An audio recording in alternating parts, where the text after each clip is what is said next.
ہر press conferences میں establishment عدالتوں کو مینشن کرتے ہیں، اور ان کا یہی ہے کہ موقف ہے کہ عدالتیں صحیح فیصلے نہیں سناتے، ہمارے جو سیاست میں فوج مداخلت کرتی ہے۔ عمران خان کو ریلیف ملنا شروع ہو گیا ہے، اور کل تین مقدمات میں عمران خان بری ہو گئے ہیں۔ الرحمن الرحیم، السلام علیکم ناظرین، آپ دیکھ رہے ہیں انصاف نیوز، میں ہوں متیور رحمان۔ ناظرین، آج دو سٹوری لے کر آپ کی خدمت میں حاضر ہوا ہوں۔ گزشتہ روز آپ لوگوں کو یاد ہوگا کہ وزیر خارجہ اسحاق ڈار صاحب کو ڈپٹی وزیر اعظم تعینات کر دیا گیا تھا۔ اس کے خلاف شیر افضل مروت صاحب نے، پاکستان تحریک انصاف کے جو رہنما ہیں، انہوں نے درخواست دائر کر دی ہے اس کے خلاف۔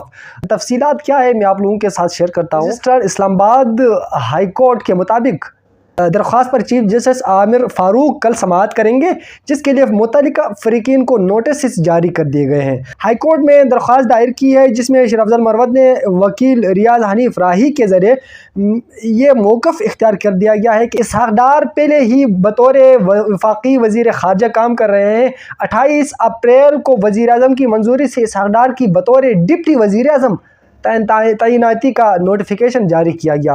درخواست میں یہ کہا گیا کہ آئین میں ڈپٹی وزیر اعظم کے عہدے کا کوئی ذکر نہیں، اور نہ ہی ایسی کوئی شک ہے کہ وزیر اعظم کسی کی ڈپٹی وزیر اعظم تعینات کا نوٹیفیکیشن جاری کرے۔ درخواست میں یہ بھی موقف اختیار کیا ہے کہ عوام کے خرچے پر ایک ہی شخص کو 2 عہدے ذاتی مفاد کے لیے عطا کیے گئے ہیں۔ یہ تو ٹو دا پوائنٹ بات کی ہے۔ ایک شخص جو غیر قانونی طریقے سے تعینات ہو ریاست کی مراعات حاصل نہیں کر سکتا۔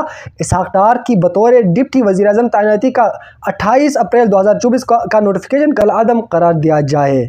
یہ شیر افضل مروت صاحب نے اپنے اس وکیل کے تھرو یہ درخواست دائر کی ہے۔ درخواست میں یہ بھی استدعا کی گئی ہے کہ یہ اہم معاملہ عدالت کے سامنے رکھنے پر معاوضہ دیا جائے۔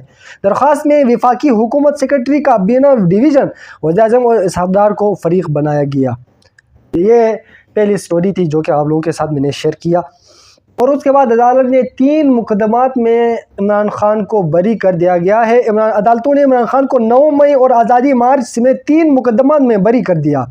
اسلام آباد کی مقامی عدالت نے 9 مئی آزادی مارچ میں توڑ پھوڑ کیس، آزادی مارچ کے دوران جو توڑ پھوڑ کیا تھا عمران خان کے جو کارکنوں نے، اس توڑ پھوڑ کا جو کیس تھا اور دفعہ 144 کے خلاف ورزی سمیت 3 کیسز میں بانی پی ٹی آئی کو بری کر دیا ہے۔ بانی پی ٹی آئی کو بری کر دیا گیا ہے۔ عدالت نے صرف بانی پی ٹی آئی کو نہیں بلکہ شیخ رشید صاحب اور فیصل جاوید کو بھی تھانہ کوہ حصار اور تھانہ کراچی کمپنی میں توڑ پھوڑ اور دفعہ 144 کی خلاف ورزی پر درج مقدمات میں بری کر دیا ہے۔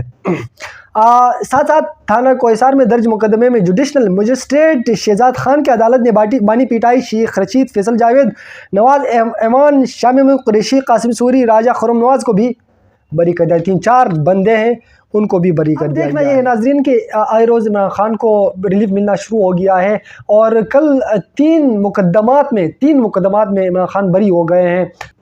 اب اس کی ریزن کیا ہو سکتی ہے، آپ لوگ مجھے اپنے کمنٹ سیکشن میں ضرور بتائے گا کہ ایک طرف سے عمران خان کی جو سپاہی ہیں، جو کارکنان ہیں، جو سینئر جو قیادت ہے، عمران خان تو ویسے بھی اس وقت جیل میں ہے، اور جو قیادت جو پارٹی کو سنبھال رہی ہے، وہ آج آپ سب کو پتہ ہے کہ عدالتوں پہ بھی الزامات عائد کرتی ہے، اور دوسرے اسٹیبلشمنٹ جو ادارے ہیں ان پہ بھی کافی الزامات عائد کیے گئے ہیں اور کر رہے ہیں۔ بار بار ہر سپیچ میں، ہر میڈیا ٹاک میں، ہر پریس کانفرنسز میں اسٹیبلشمنٹ عدالتوں کو مینشن کرتے ہیں، اور ان کا یہی ہے کہ موقف ہے کہ عدالتیں صحیح فیصلے نہیں سناتے، ہمارے جو سیاست میں فوج مداخلت کرتی ہے، یہ موقف ہمیشہ ان کا رہا ہے۔